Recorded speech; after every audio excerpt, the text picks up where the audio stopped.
안녕하세요. 울티마 온라인 복귀 유저들을 위해 PVP 캐릭 세팅 방법을 공유하고자 합니다. 가장 추천드리는 건 부시도 메이지입니다. 생존력이 좋으면서도 강력한 공격력을 가진 밸런스가 가장 좋은 직업입니다. 아이템 세팅법만 터득하시면 다양한 캐릭터들을 육성하실 수 있는데요. 부시도 메이지 한번 키워보시면 쉽게 터득하실 수 있습니다. 그럼 세팅의 핵심이 되는 아이템들을 추천드리겠습니다. 모자 부위로는 캡틴 존의 모자가 있습니다.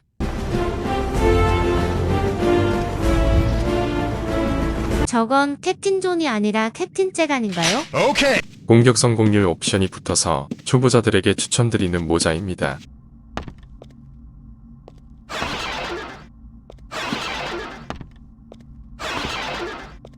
다음으로는 아틀란틱 서버에서도 많이 사용하는 방어력 저하 옵션이 붙은 안경입니다. 악덕과 미덕 포인트로 구매할 수 있는 장점이 있고 기존의 안경보다 옵션이 더 좋아서 추천드립니다.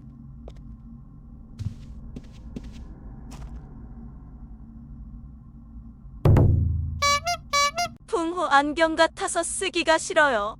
그래서 안경을 모자로 변환시킬 수도 있는데요. 캐시템입니다. 뭐요? 마지막으로 이 모자 또한 방어력 저하가 붙은 아이템인데 앞에 안경과 옵션을 비교하면 장단점이 있어서 입맛에 맞게 쓰시면 됩니다. 나중에 설명드리겠지만 안경 세팅이 앞에 설명드린 캡틴 존 모자 세팅보다 어려운 편입니다. 나중에 설명한다면서요? 다음은 귀걸이입니다. 공격 성공 10%가 붙었는데요. 대체품이 없습니다. 우린 이걸 사기템이라고 부르기로 했어요. 조금 비쌀 수도 있지만 이걸 구입하는 게 비용을 절약할 수도 있는 길입니다.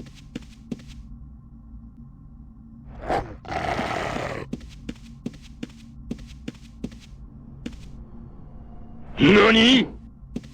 일어나세요. 어서요. 지하철 노약자석에 자리 차지할 인성이군요. 다음은 부적입니다. 일반적으로 까메오를 사용합니다. 주력 무기가 보쿠토인데 최고 속도로 휘두를 수 있도록 만드는 게 핵심입니다.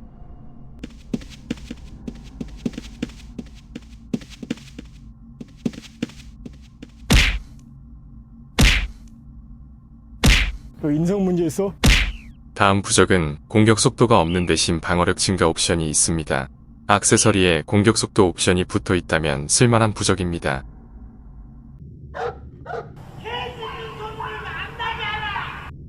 다음은 망토 부위입니다. 이 부위에는 화살통을 착용할 수도 있지만 주무망토가 제일 낫습니다. 올리기 힘든 데미지 증가 옵션과 가장 중요한 리커버리가 1이 붙었기 때문인데요. 보통 이 옵션은 5나 6을 맞추시면 됩니다.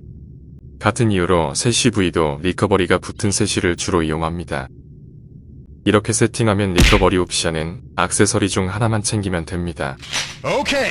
제가 추천드리는 세팅들이 이런 식으로 액세서리 선택폭을 넓히기 위함인데요. 액세서리 세팅이 부시마사 세팅의 90%라고 봐도 과언이 아닙니다. 같은 이유로 이번엔 무력 강화 옵션을 설명드릴 텐데요. 이것 또한 50%를 필수로 맞춰야 합니다. 보통은 링거 팔찌 각각 무력 강화 옵션이 붙은 걸 구하는데요. 이런 선택폭 때문에 액세서리 짝을 맞추기가 힘이 들죠. 그래서 최근에 나온 이 앞치마를 추천합니다.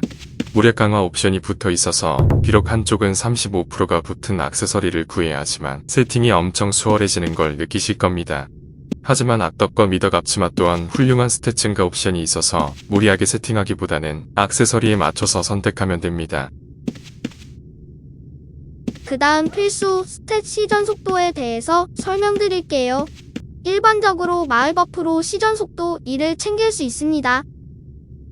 머더러는 마을 버프를 사용할 수 없으니 머더러가 되지 않는 걸 권장드립니다.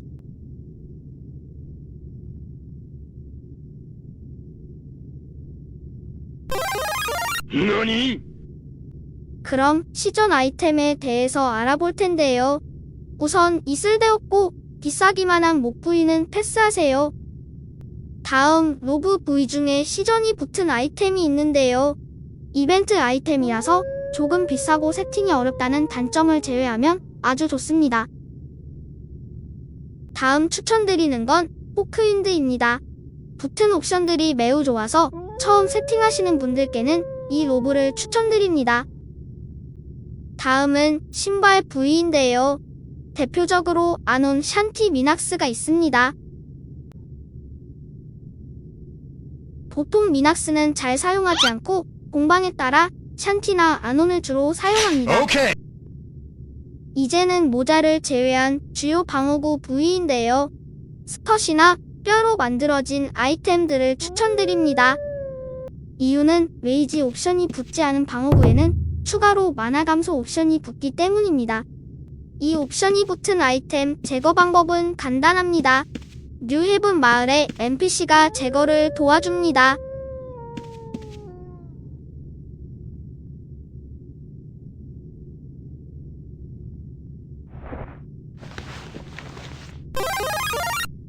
모자를 제외한 5부위를 스컷이나 뼈로 맞추셨다면 부위당 3의 마나 감소가 올라가서 총 15의 마나 감소 수치를 더 가져가실 수 있습니다.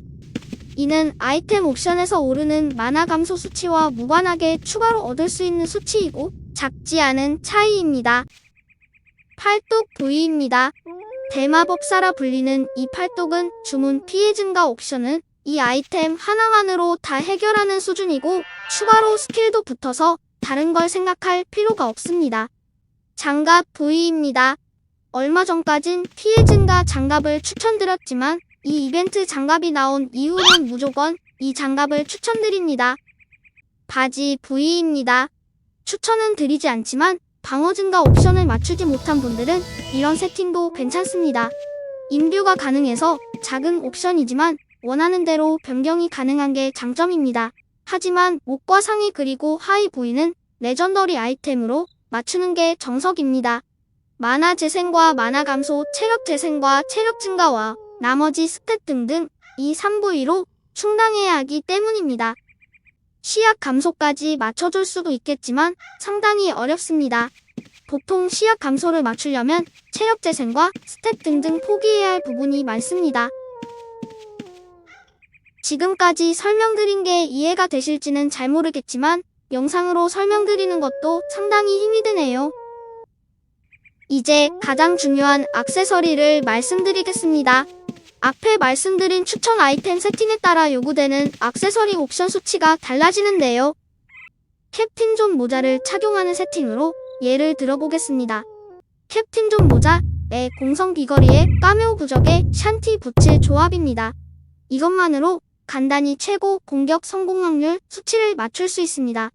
이렇게 되면 액세서리에 요구되는 공격 성공 확률이 없어도 되는데요. 혹시나 공격 성공 확률이 있어도 샨티 부츠를 아논 부츠로 교체해주면 됩니다.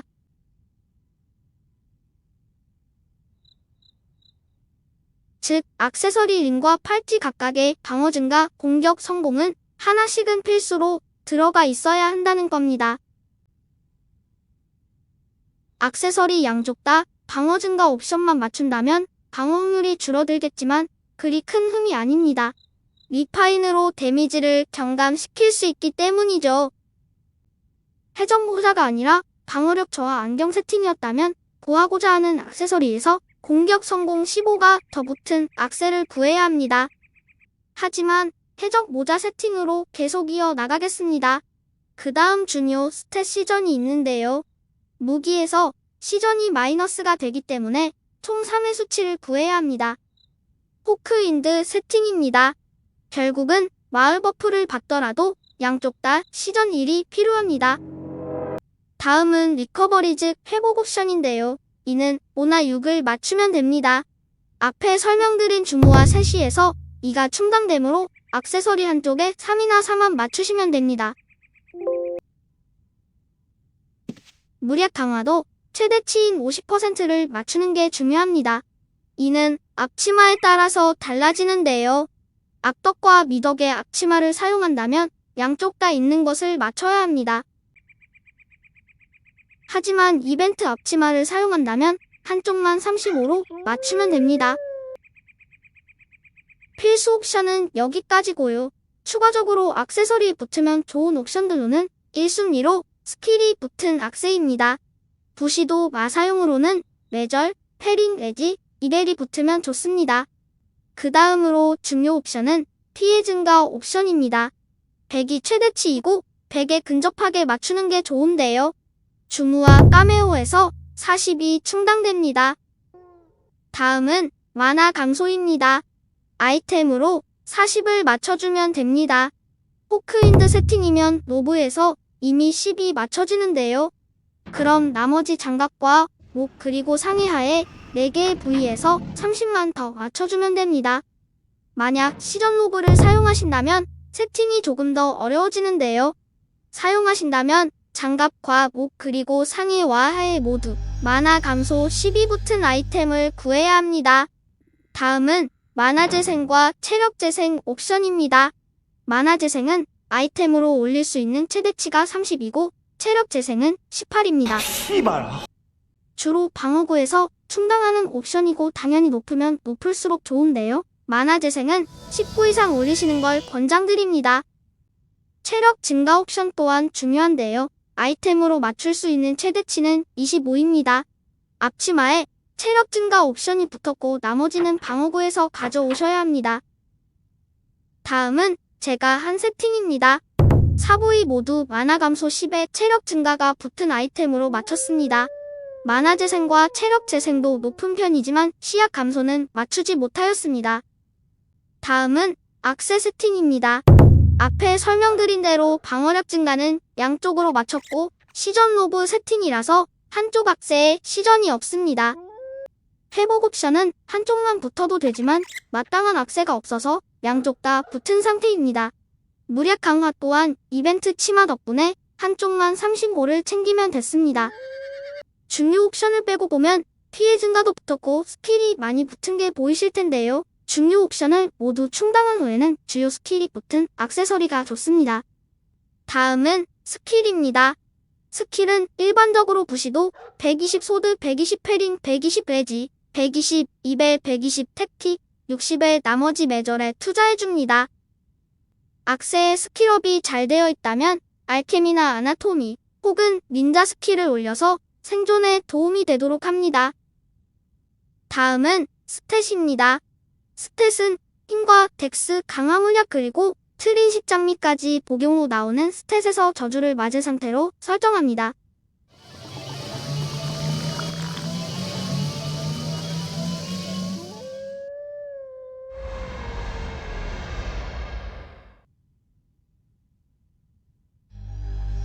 가장 중요한 건 저주 맞고 덱스 80을 맞추는 건데요. 패링 효율을 최대치로 볼 수 있는 수치가 덱스 80입니다. 힘은 150을 맞추면 좋지만 조금 힘들고 140 이상을 맞추는 걸 추천드립니다. 다음은 무기입니다. 주력 무기는 보쿠토입니다. 특수기가 매우 강력한 게 매력인데요. 일정 확률로 상대를 멈춰버릴 수도 있습니다. 보쿠토는 주로 사냥 제품을 사용하는데요. 보쿠노 던전 지역에서만 나오기 때문에 아주 좋은 건 구하기가 쉽지 않고 가격도 비쌉니다. 하지만 그건 무한정 쓸 수 있는 보쿠토입니다. 그래서 추천드리는 게 한정적이지만 가격이 비교적 저렴하고 잘만 관리한다면 오래 사용할 수 있는 걸 추천드립니다. 사냥 제품에 인뷰를 한 제품인데요. 주로 이런 식으로 옵션이 붙은 게 인기가 좋습니다. 주문 전달 옵션에 라이트닝이 붙었고 방어력 저하나 피해 증가 옵션이 붙은 보쿠토입니다. 스플린터링 웨폰이라고 붙은 옵션이 있는데요. 이 옵션이 핵심입니다. 오직 던전 사냥에서만 나오는 옵션인데요. 상대를 느리게 해줍니다.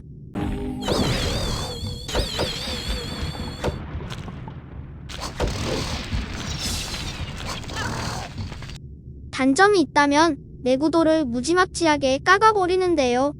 한 번 더 질 때마다 10 정도 깎입니다.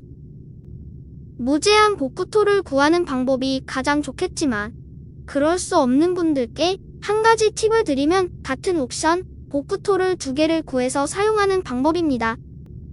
카펜터리는 GM 수리디드이기 때문에 보쿠토 내구도가 0에 가깝게 내려간 상태에서 수리한다면 실패할 확률이 높습니다. 그렇기 때문에 보쿠토가 한 자루뿐이라면 싸움이 길어지면 그 보쿠토는 내구도가 0이 되거나 최대 내구도까지 깎아버리는 상황이 올 수도 있습니다. 그 이유로 보쿠토는 2자루 이상 혹은 무제한 사용 가능한 걸 구하는 걸 추천드립니다.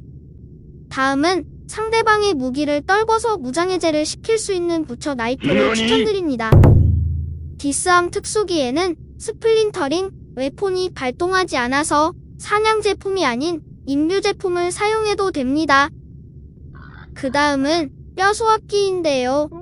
상대방에게 치명적인 상처를 줘서 일정 시간 동안 회복을 할 수 없는 상태로 만드는 특수기를 가진 무기입니다. 다른 무기도 소개해 드릴 게 많지만 관심 있게 키워보신다면 쉽게 아실 수 있는 무기들이고요. 소개는 못 드렸지만 모다치, 와키자키, 해치 등이 있습니다. 부시도 메이지 설명은 이만 마칩니다. 많이 부족한 영상 봐주셔서 감사합니다. 진입 장벽이 높은 게임이고 수십 년 이 게임을 해온 사람도 PVP는 어렵게 생각들 하십니다. 하지만 막상 해보시면 원타 싸움이고 한 번 빠지면 헤어나올 수 없는 매력이 있어서 아주 재미있습니다. 궁금한 점은 댓글 달아주시면 감사하겠습니다.